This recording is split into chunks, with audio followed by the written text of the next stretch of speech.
Today on Modern Combatives, we travel back to the 5 boroughs, this time Brownsville, Brooklyn, New York, to meet with Marshall Mays alumnus and founder of KuroshiKai Jiu-Jutsu, Soke Haisan Kaleak. This is definitely a must-see episode, so let's get to it.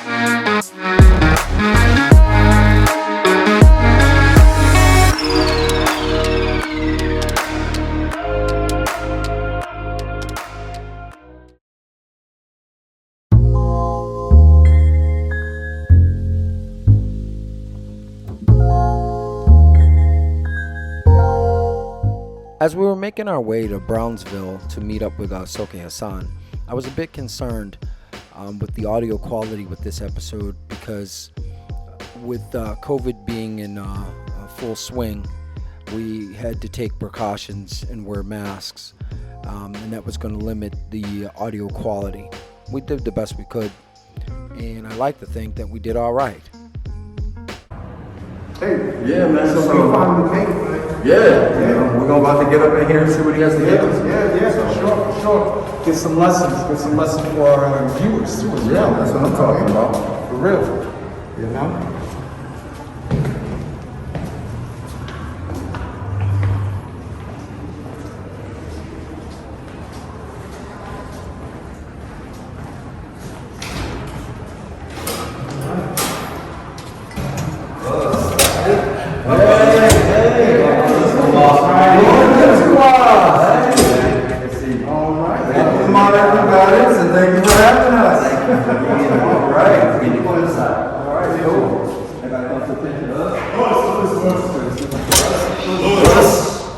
Thank you, brother. Thanks for coming out. So, I know that this is a kind of trying time for you guys, new projects and stuff. For sure. Everything you've done thus far is solid gold, man. So, much success on your new business. Yes, thank you. That's a lot coming from you, so. So talk to us a little bit about the fact that you're in a community center. Well, community centers really hold a lot of value to me. And I started actually in this very same building almost 30 years ago. And it's been a great experience for me because it's sort of like making full circle coming back. When I was coming up, I grew up in a single parent household, me and 3 other sisters, and martial art wasn't the thing that was on the list for getting bills paid. You know what I mean? It was the last thing on the list, paying for my martial art class. And community centers was about me trying to be involved in it. But ironically, I actually started in a paid martial arts school, but there were no community centers around at the time. So as I grew older, after coming back from Vietnam, I came back to Brownsville, and just the land of Mike Tyson. It's one of the most notorious hoods in Brooklyn. I'll try to tell you. So there's a community, there's a need for what we do in the community. So this very same building, 127 Pennsylvania Avenue, has been really near and dear to me in more ways than one. So we're back in this building doing what I do in the community. I've always taught in Brooklyn, New York, and I've taught at this point generations. So it's an honor for me. Well, yeah, we noticed as we came in, your son was here. Yes. And he's local PD, which is pretty awesome. Yeah. We need more. Yes. So, talk to us. I mean, we did an episode with you in the past, but for those that are new, talk to us a little bit about your art. Well, my art is combined in the eclectic way, as we know so many people are doing today. The catchphrase is mixed martial art. Okay. But we were doing this long before they called it mixed. It reminds me of our good friend Billy Banks in Taibo, right? It's cardio, right? Yes, it is. But when you give it a name and you brand it, it becomes something else. So I'm more than happy for him and the way he branded, and I think he did a great job in doing that, bringing it to the masses. But I know you guys as well were raised in a traditional way, and then as time went on, that's how, if you, more than likely your teacher taught you to evolve. Yes. And to move on and to be acceptance oriented, much like I teach my students. And I started at 19, after coming back from Vietnam, and in 1974 I started a style called Kuroshi-Do, along with 5 other Vietnam vets of mine, friends of mine. And evolution turned it into KuroshiKai. Now Kuroshi-Do translates to the way of the black warrior. KuroshiKai translates into the family of black warriors. And I came up with that concept from my teacher, Supreme Grandmaster Dr. Moses Powell, who raised me in Sanuces Jiu-Jutsu. I spent some 20-something odd years training with him. And for those of you that may or may not know, that he was the first black man to actually demonstrate for the United Nations, as well as perform for the World's Fair when here in Queens in the time. And so many more acclimates that goes with him as being the father of modern day Jiu-Jitsu, as we like to refer to him. But what happens here is that the eclecticness of what you start with must evolve into something else because of the times that we live in, and we're not in rural Japan, Korea, or wherever. And this is to take nothing away from my mentors and predecessors in those arts. I actually started at Kyokushinkai Karate Do under Aikijujutsu. I trained under Master George Cofield in Shotokan, American Shotokan. And the list goes on. My weapon arts comes from Osensei Ronald And so this eclecticness coming from different styles, ninjutsu, Shotokan, Kyokushinkai, evolved into KuroshiKai-Jutsu Karate Do. All right, so what are you gonna have for us today? Well, you know, we got something I like to, at this point now in my career, I really teach the Karate Do to the children to give them the structure, you know, the form of Do. It's to teach them the way. But my art of Sanuces Jiu-Jitsu, founded by my beloved teacher, Supreme Grandmaster Dr. Moses Powell, is my heart's legacy. You know, I tell my students all the time, I don't need to wear my patch. You need to represent me. But I need to represent my teacher. And so forth. It's like I don't need, because my teacher was one of those people who didn't feel that he had to wear rank in order to be identified. And I try to teach my students the same way, that we don't necessarily have. And this way we can play with other martial arts. So again, in the first one we have here, my hands are not designed to just, this is nice if I can get them off, right? Because what I'm doing here is I'm striking the medial nerve. So if you could test this on your own self, then when I strike this nerve here, you're gonna feel a tingling sensation in your hand, okay? So it's like a nervous reaction thing here. So when I come in to break this, and break it hard, tight, he may not let go, but it's still friction on here, right? The objective in this is not to break this. This is good work if you can find it. But I really wanna get my hands up. Okay? That's the whole idea. It doesn't even look like I'm doing nothing, because once I do this, then I can do it and pass. My objective in self-defense is always to get to a safe zone. I don't really want, I can stay here and beat him up and do that. But that's not what I want to do. I want to do this. He's not looking at me. This hand allows me to exit, to get behind him, or to leave.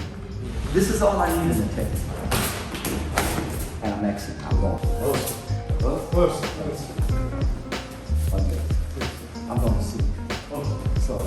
It was nice watching Soke Haisan's students begin to put into practice the technique in which they had just been shown.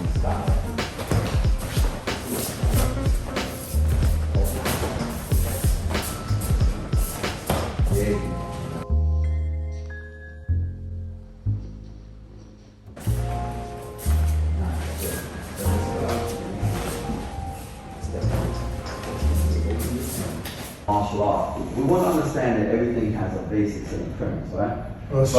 One of the easiest things that I have come up with when it comes to self-defense is to always think about it in self-protection first, okay? Understand that there's a difference between the two, self-defense and self-protection. My teacher would break it down in 3 ways. He would say there's self-protection, self-defense, and survival. Survival, right? Because without survival, and that's what you should be thinking every time you're moving, survival. How am I going to survive this attack to be able to do? To assess the next thing I'm going to do. So I'm going to break it down to a gunny come. Is that the elements that I think about when I think about any human being that's on planet Earth, is that they're made with 2 limbs, right? The arms, head, and 2 limbs of the leg. All right, I don't know about the third one. So limb destruction is a big thing with me that I teach. In the arm itself, there's 5 different joints. There's 1 here, 2 here, 3 here, 4 here, and 5 here. Now, if I know that, I know that every human being has 5 joints, right? Some people may not have a hand, but they shouldn't be attacking you anyway, right? So my point is that these are the things that I'm usually mostly afraid of in a fight. All right? If this guy has no hands or whatever, ask me for my money. Let me get your money. It's sort of a laugh. It's like a joke, right? I mean, you do something at home because basically, I'm thinking about this, right? Us, raise the pump. If this guy, you see, Race is bigger than me too. If he asks me for my money, I'm kind of threatened because he got bigger shoulders, he got bigger guns. He's really threatening me before he threatens me. Before he even open my mouth, before he even open his mouth, I'm like, because I've convinced myself that these tools are superior to mine. Unspoken, but it's nevertheless it's happening. So when he grabs me, I'm fearful because of his arms. Put your hand behind his back. Bump into me. That's kind of fearful thing to me. Because I don't see the tool, I don't think the tool will come to me. I say this because it's real important in a fight or in self-defense and self-protection. I don't see this weapon, but when he goes to reach for it, it changes my whole perception of what I'm going to do. All right? Even if I'm a skilled player, all right? I can't be fearful of these limbs. I have to understand how they work in order to do. So he go to reach. This is an elbow. A reach is usually in an elbow, and usually this elbow can be broken or have to extend it, right? So if I trap this hand and pull this hand back here, there's going to be some pain. It's going to be some pain as I drop here and I have to extend this on. I'm just saying, I'm not teaching you a technique, but I'm teaching you that what you want to do is close in on the weapon. Close in on the weapon and understand that this elbow doesn't work very well in this direction, in this joint. So that's a lesson in itself, just understanding about the tool, right? Yes, sir. Yeah, I want to make sure I'm on the right page. Throat, say it. Throat. Hands. Eyes. Throat. Hands. Eyes. I've won. I won.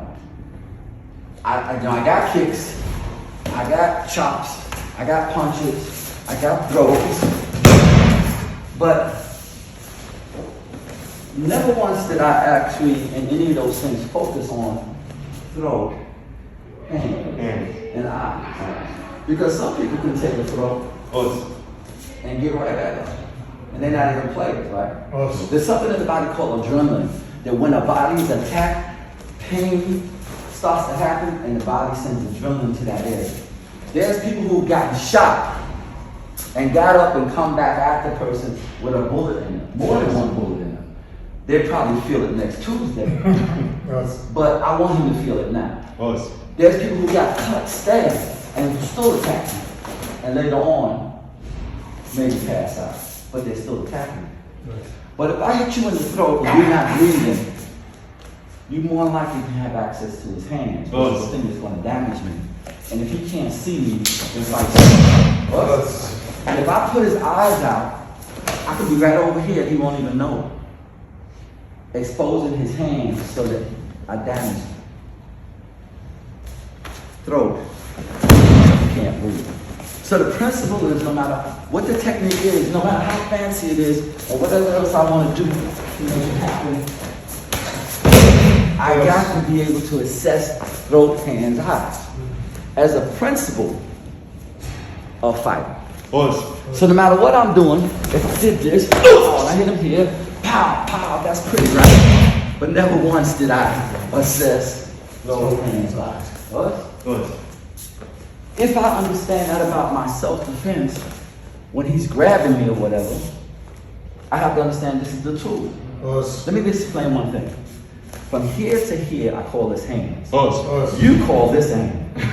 I call this hand. So this whole thing here is hands. Throat is right here.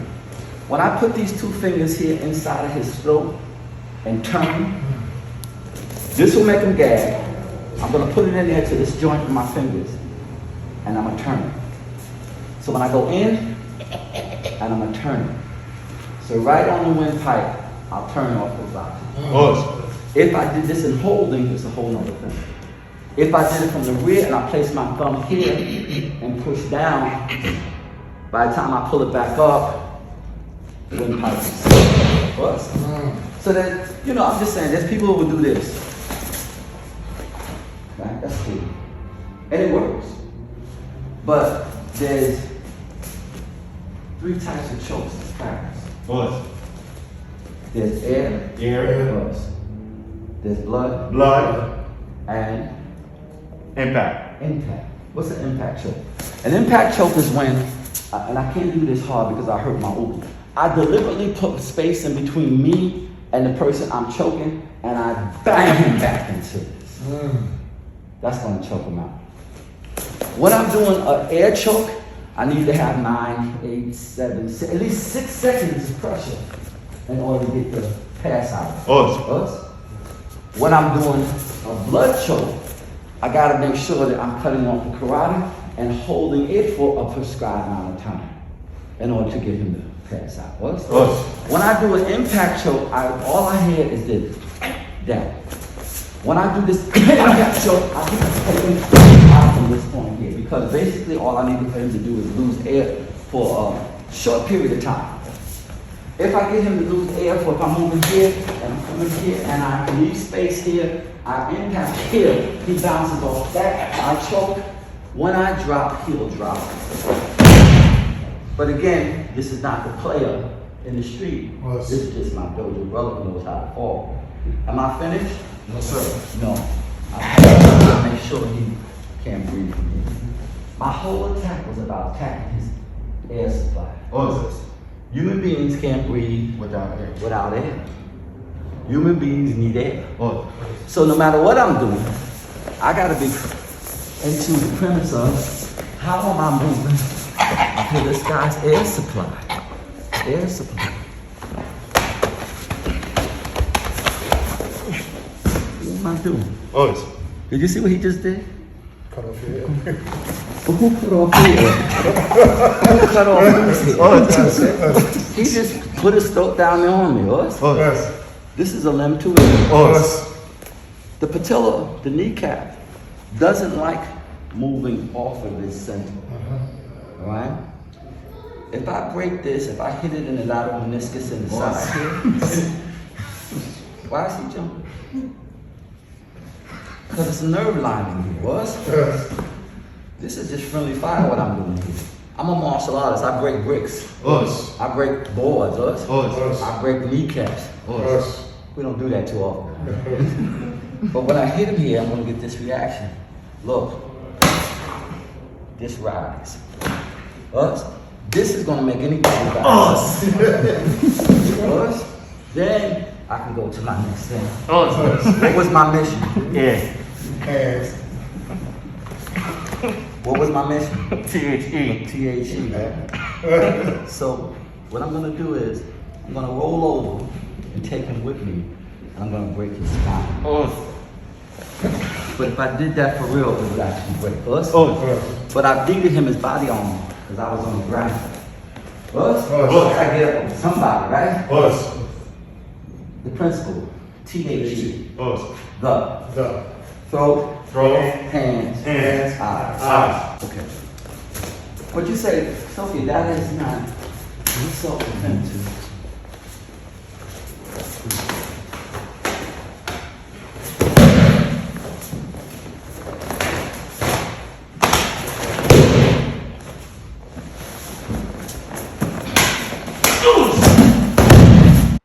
Yep, that just happened. We're watching it again. Still a throw right here. Us. So whatever I'm doing, it's either before, during, or after, I'm still headed for that. At some point, I cannot call this self-defense if I don't defend myself by breaking these things. Us. What? Us. Now I can go. If I don't do that, uh-oh, where he come from? Why is he grabbing me when I had a chance to break his elbow on concrete? Us.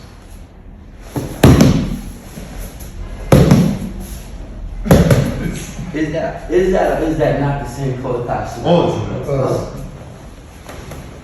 I don't want you to think that this is only being done from a standing position.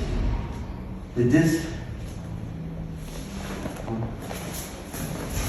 and the drills. Yeah. Will come along. Strike. Strike. Strike.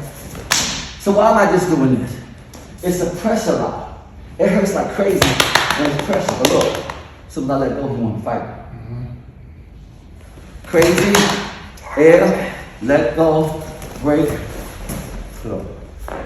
Us. Consistent pain. Us. You must always be in consistent pain. I can't allow him to recover from anything. Vision. We have a tendency to think this is the attack that I want. Guys only have one way to defend themselves. What is that? Close it. If you motion towards anybody's eyes, he's going to close it. Put your head. So he said, eyes, but don't let it look like I can get the eyes. You started back here. Why? The cerebellum. Vision is controlled by the back of the head. The end result is in the front. The back.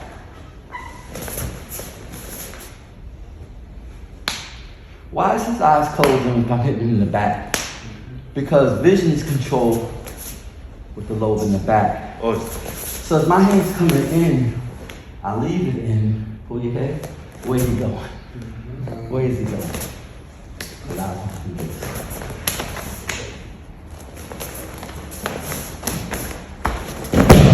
I'm always stepping to that point. Hyperextend. First.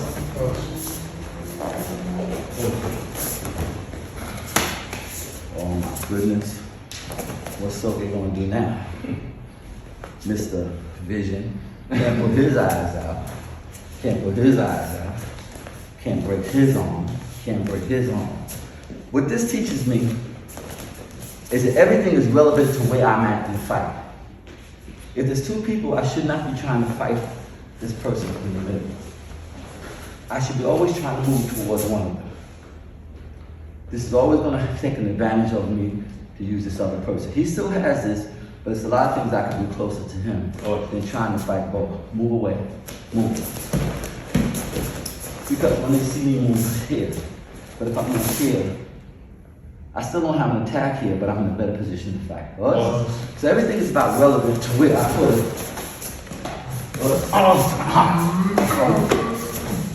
And I still go right to my vision. And why is everybody?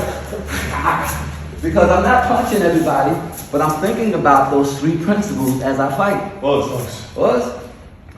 At some point, you may be overwhelmed. They got you in this overwhelmed position. Hold tight.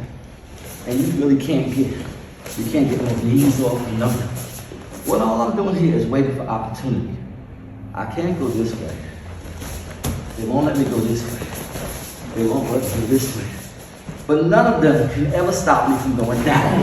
Up, two.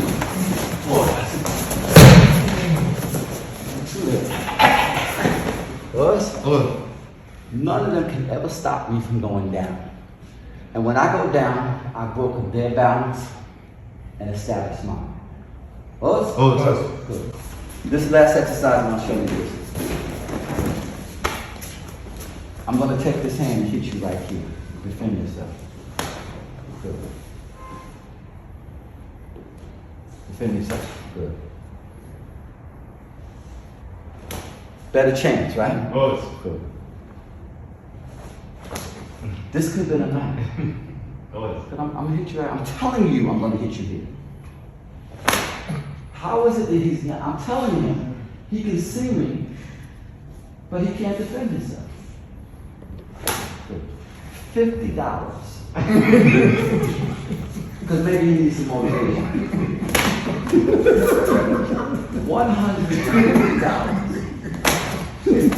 Okay, so my point is that your body, your mind is not equipped to do that mechanically. All right? But just as a natural thing, we're holding the conversation here. I don't know what's going on, whatever. Better chance, right? And if I'm skilled from there, my hands in the fight, and I'm already halfway there. Us? Everyone up? Boss. Alright. Boss. Thank you. Boss. Wow! I'm gonna tell you what, man. I mean, blown away completely, and we're happy that you had us on. Yes, So, once again, Well, it's been an honor, man, since first meeting you guys personality-wise and knowing that I have another brother in Judo. You know, it's always good to know that I'm in good service in regards to how I express myself. You know, I'm confident from my teacher, Supreme Grandmaster Moses Powell, and when I do my technique, I do it in mind to show that these are principles that work in the streets of urban areas, and that if you think about it conceptually, you can add it to anybody's game. I think that hopefully I'll be able to show this. Oh, no, you showed it very well. The fluidity, everything, it was like being home. I was like, oh boy, this is all the stuff that I go through with my guys. Yes, So I love seeing it, that it's being nurtured very well, and keeping the legacy very strong. Thank you. Yes, Thank you. that's Thank you. right. And as you said, please consider this as home to you. This is on 127 Pennsylvania Avenue in Brooklyn. We know Brooklyn. Yes. They need to know where to find you. Right. You know, so you're here in the community center right here, 127 Pennsylvania. Pennsylvania at 127. Brooklyn, shame on you! Yeah. So, hey, I'm with my partner in crime as always, Hiroshi. And I'm with my partner here, Israel Lopez Sensei. We're with Soke Haisan Kaleak here in Pennsylvania, Brooklyn. All right, we've been watching Modern Combatives. Next week on Modern Combatives, we travel to Worcester, Massachusetts to get together with Jiu-Jutsu and Judo practitioner Louis Soto. Man, some people think that Judo is just a sport. I beg to differ. Another must not miss episode. Can't wait to get to it.